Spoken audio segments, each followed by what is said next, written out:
Rusty the dog has recently visited the Viking era and loved seeing all the impressive clothing that the people wore. He noticed that their clothes were decorated with lots of interesting bits of weaving and lengths of braided wool.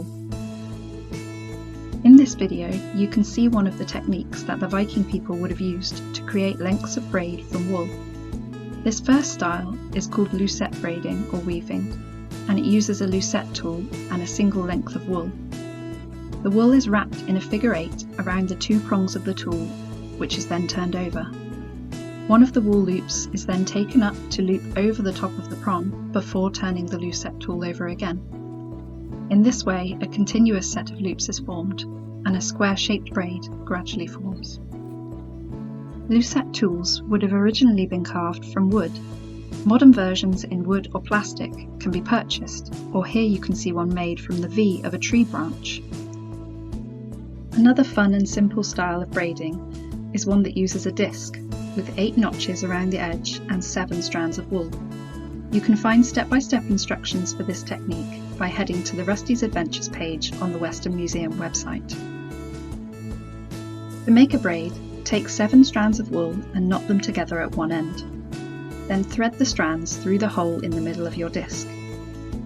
Take the long lengths of wool and hook each length into the notches all around the edge of the disc. You will notice that you end up with one notch that is empty. Don't worry, there is a reason for this. Position your disc with the empty notch facing towards you and count 3 spaces to the right or to the left if you're left-handed. Take the length of wool from that 3rd notch and move it over to the empty notch. Rotate the disc around so that the notch that is now empty is in front of you. Again, count 3 notches to the right and move that length of wool into the empty notch.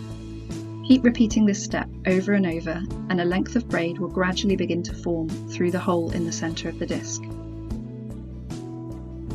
Once your length of braiding is long enough, remove the wool from the disc and make a knot at the end. Chop off any leftover bits and you can tie the braiding around your wrist into a bracelet. For full instructions on this technique and lots more activities and videos, head to the Rusty's Adventures page on Western Museum's website.